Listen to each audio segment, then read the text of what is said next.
I've got back from work, washed and changed. There's a pack of Alicia's things, because it's just me and Alicia this weekend, going over to Seaburn. Let me get the gear. Seaburn car show, Sunderland. So, as I say, I've never been over to Sunderland for a car show, so don't know what it'll be like, but hopefully it's canny. I mean, I've looked on Google Maps and the showground or the recreational ground is a decent size, so I'm just hoping that's a good sign that, you know, it's going to be a decent size show. They did advertise they've got camping on, so I thought, you know, I'm rocking up a day early Friday night. So I'm there at least set up for tomorrow morning. I don't have to chew on. So, yeah, should be canny. Little pit stop for some milk. Just fit mine. I had to get out, put my head out the door a couple of times and check that chimney wasn't going to catch. 4.3 apparently this petrol station is. We're in. I've just come through the gate now. Let's go and find a spot. I don't know where I'm going to park yet. Somewhere half level would be nice. Maybe down the bottom there.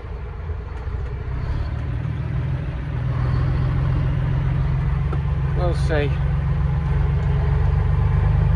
Right, and we set up. She's been fed, bathed, and ready for bed now. So, but it's a nice night. I mean, I've got dark clouds that way coming, I think, though. But I'm parked up in a canny spot. It isn't the biggest field, to be honest. I thought it would have been bigger than this. But should be still a decent turnout, I'm hoping. This is just like for the people who want to stay overnight, come tonight. All the main cars come tomorrow. So I'm looking forward to that. Get a feel for what's around the Sunderland area. Just gonna have a quick look about round a few of the stuff that's here now. While I can, because she's not tired. So here's a canny bit of kit. I've seen this one before at Manchester car show, but you don't see many vintage car transporters about, and it even comes with a couple of cars on the back, vintage cars. Really nice. But it's tricky loading them onto there, especially as close as that.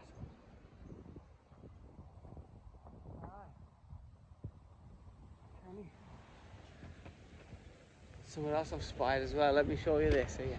Crazy. Someone has brought a plane. This is crazy. I'm going to have a bit crack with them and find out a bit more information about this, because this is something you definitely don't normally see at a show. So after I put Alicia down, had a few drinks to finish the night off.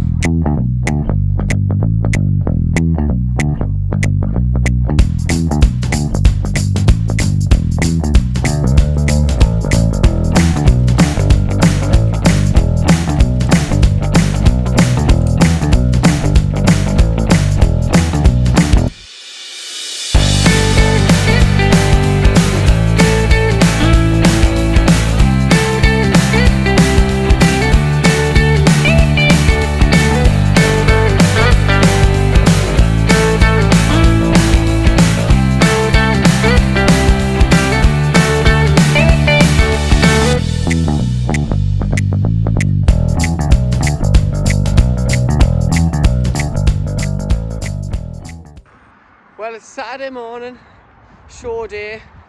Me and Alicia have just come out for a little walk, because it's early doors at the minute.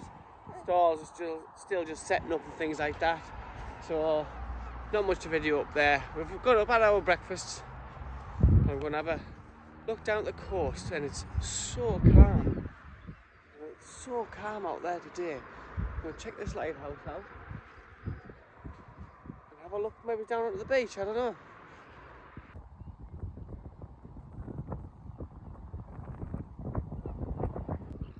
The sea is so calm this morning.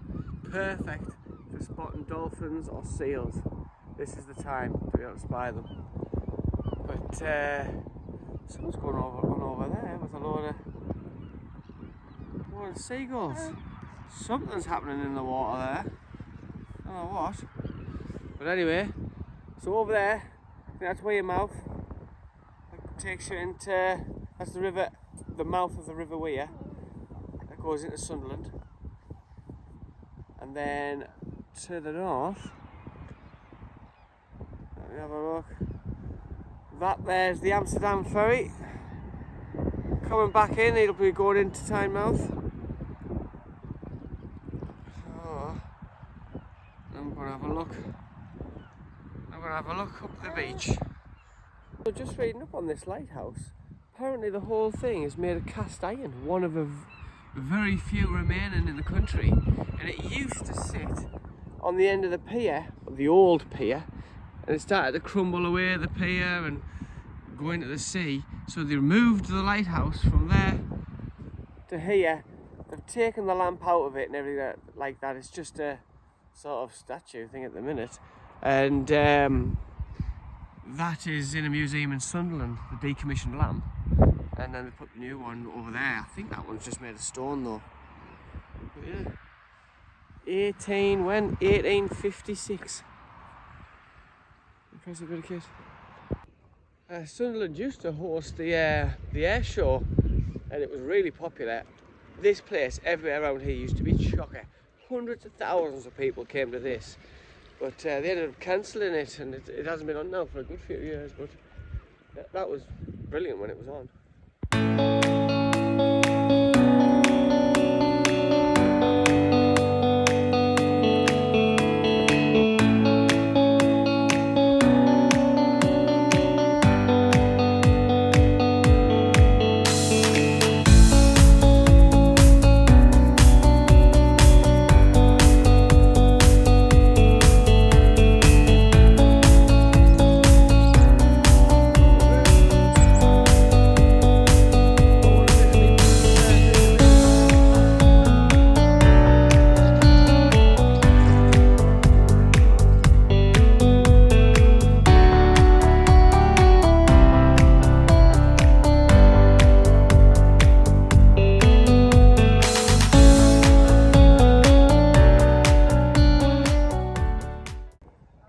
Well, we're back in the show field now, and just having a look around what's here.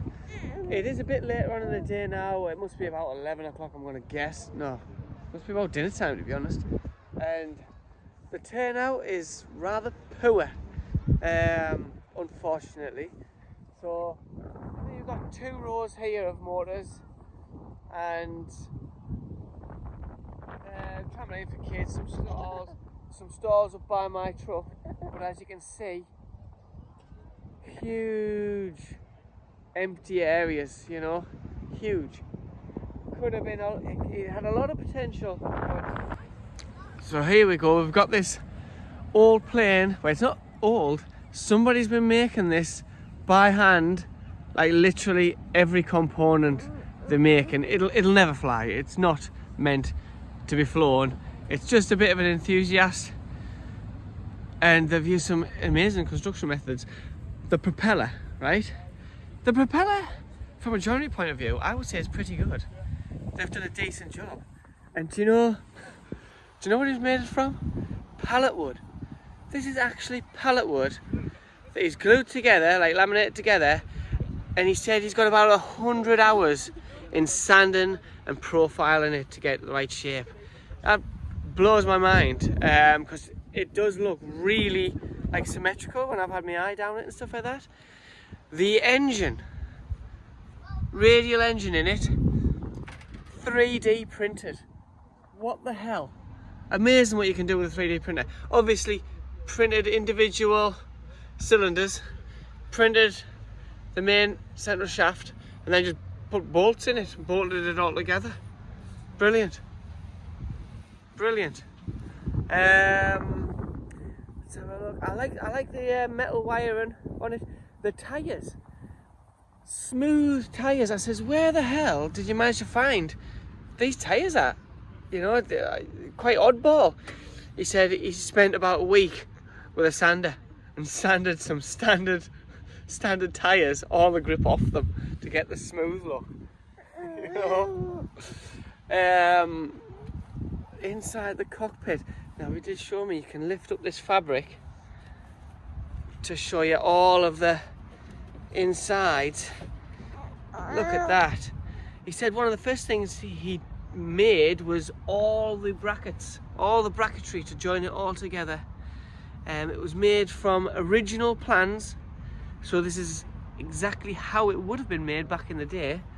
And this is a good point to see in the cockpit area some of the stuff that he's been putting together, just to sort of like replicate how it would have been. He's got to wire up the cables to do your tilt and trim. You know, this all works. He's got them to wire. So it's just been something he's been pottering on with. Really good. Something completely different. Here we've got our old military tents.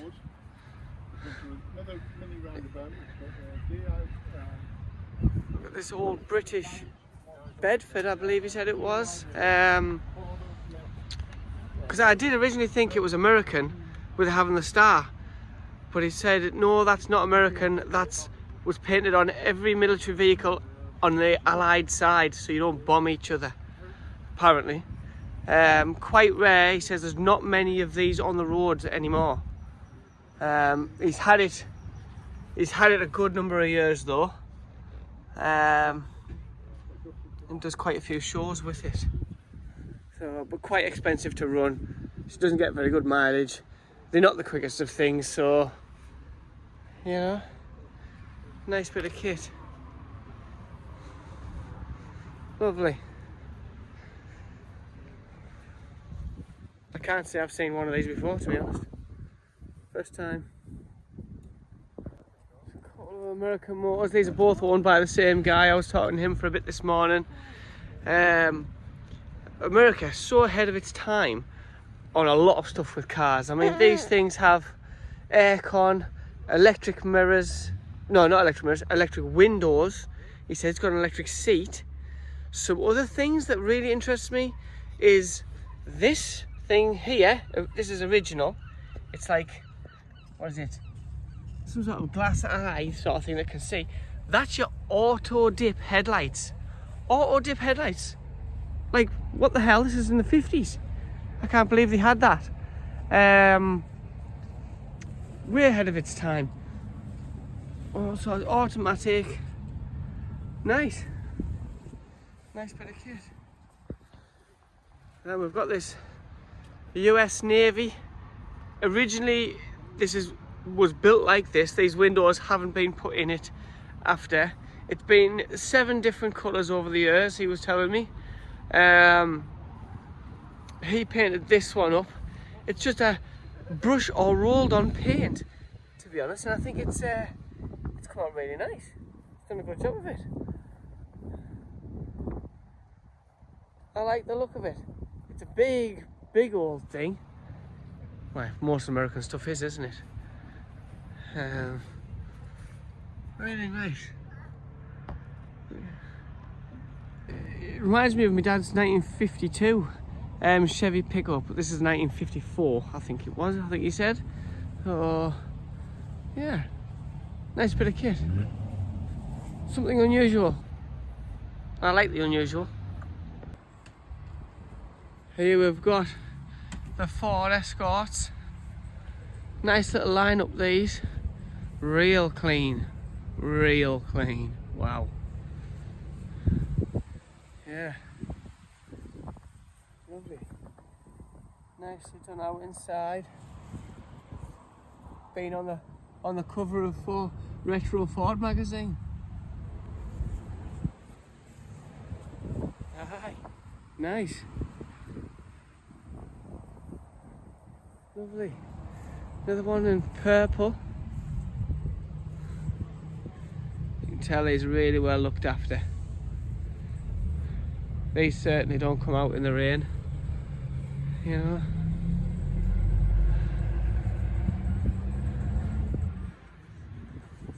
That lovely bits of kit.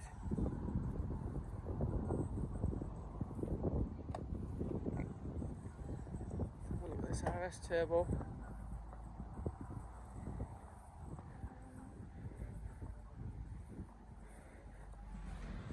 Very smart.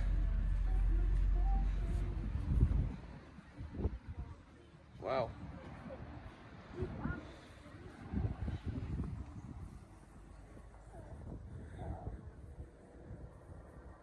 The Fiesta.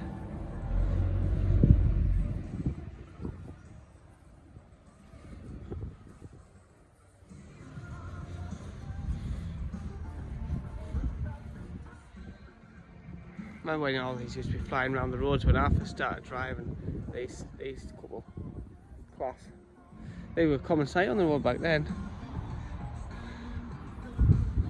These got their window tint on them.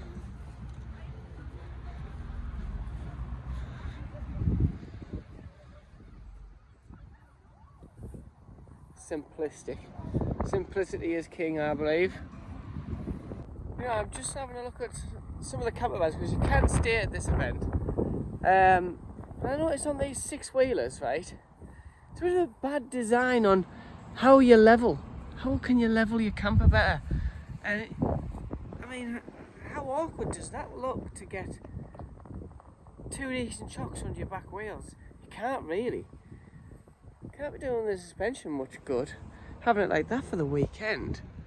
You know, and if you needed to take it even higher, you're kind of stuck. That's your limit, really. Anyway, I mean, look at how much space is unused. Oh, what a shame. What a shame. Lovely spot as well, overlooking the coast. Anyway, while I'm up here, have a look at this. Old Austin. There's not many of these with the twin rear wheel setups left about, to be honest. Apparently this guy's only had it 2 or 3 years, I think he said. It was working right up to the point when he bought it, hauling logs about. So he's put the canopy on though since he's had it. But still gets about to different shores and that. Nice.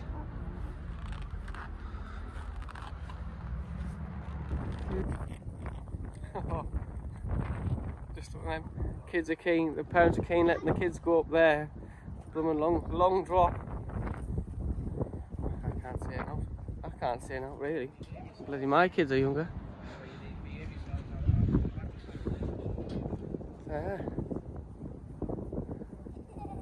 That's my setup for the weekend.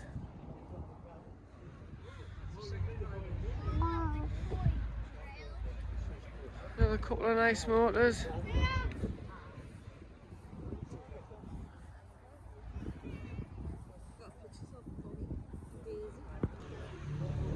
So we've got a couple of things down here. Well, this is the most busier end, to be honest. He's got this thing bonnet up and engine running. What's he got going on in here?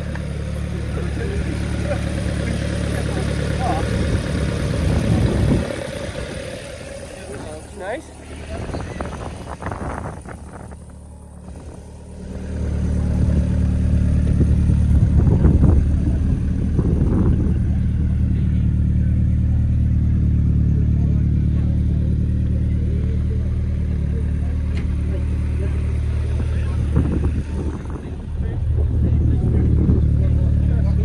Got the Cobra. Cobras are always a hit at these shows. Very nice. Yeah, I love it. I love it, honestly. It's scary fast, man. Nice big V8 in there. Love it. I'd love a ride in one of these. I think it'd be hellish. Really nice. Love the styling of them. Side exit exhaust, mint. You know, even that front end is gorgeous. Well, the back, everything about them. Lovely motor. Old classic MG. There, 1938.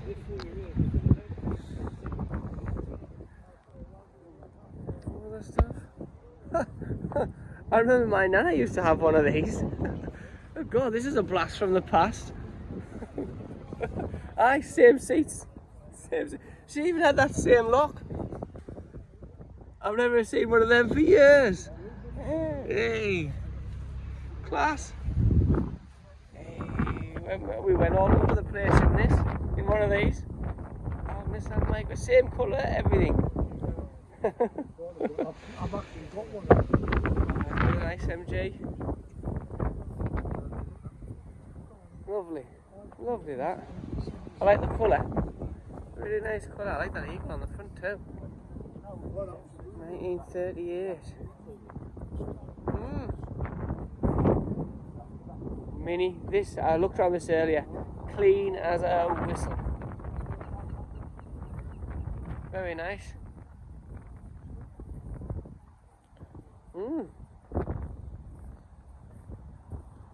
Another couple of motors. Oh, we've got the police car. Seen this one at a few shows. He gets over the dairy barn as well. Oh, nice big American pickup.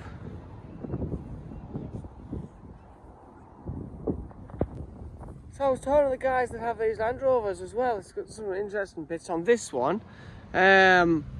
Interesting winch on it. Hydraulic winch, not electric. I was quizzing because I noticed you've got some auxiliary takeoffs here and your levers for winch in and out. Now, so I was speaking to him. I says, "Wait, it must have a PTO, hydraulic tank, everything like that." Everything like that. He says, "Oh yeah, it's got everything because it came like that as standard. It was made like that because it's more of a utilities Land Rover." So that's interesting. It's got all the hydraulics for you can run whatever you want off the auxiliary points there. Can he? There's another one, but that's just got your standard electric winch on the front of that one. You see, easy retrofit them. This is a nice, very clean transit. Yeah, looking around this area as well. Very nice. She's trying to get in it. Come on, no touchy. No touchy. Look at that bed, lovely bed. You can tell that does not come out in the rain because it would not look as nice as that. Underneath, immaculate, like immaculate. And then we've got this nice big car transporter. He pulled in last night. I think I've already spoke about this one, but good old ERF. I was looking at the diff this morning. Look at the size of that diff at the back. Massive. You know. Aye. Nice, but interesting thing to drive, especially loaded up with the motors. I wonder if having it loaded actually might travel a bit better with a bit of weight on this back springs. Yeah.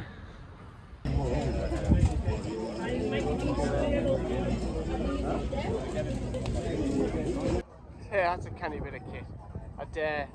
I'd love to make one of them for the kids at some point. At some point I will get round to it, make something raged for them to ride round in at the shows, but maybe once they're a little bit older and they won't run anybody over. Hey, what are you doing? What are you doing? What are you doing? What you doing?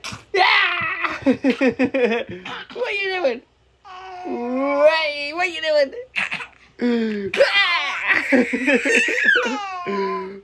What are you doing? What are you doing? What are you doing?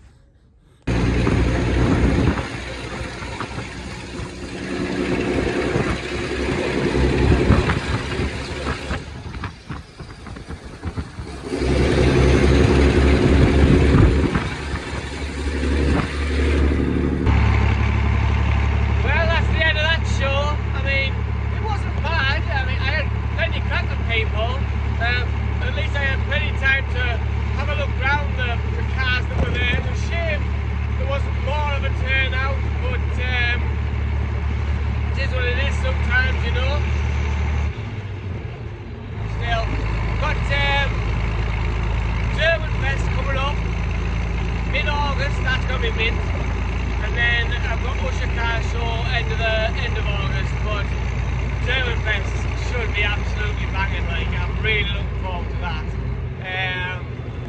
Should be some great bands on, see what the camping's like. I've never actually been to this event, but my friends go and they say it's absolutely mint. So yeah, that's gonna be awesome. But just coming out of the city centre now, really. Alicia's been an absolute dream for us. Couldn't have asked for much more.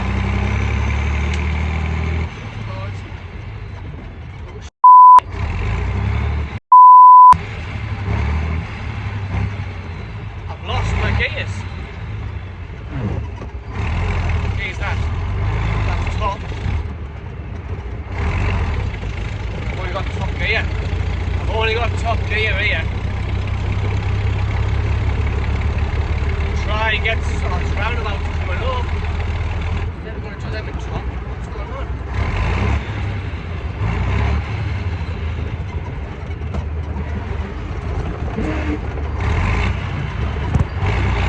There.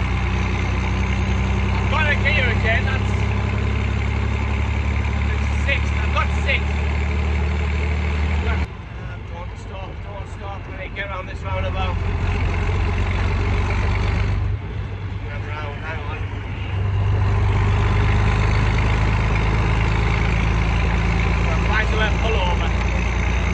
Right, I've got out and I can see what's happened.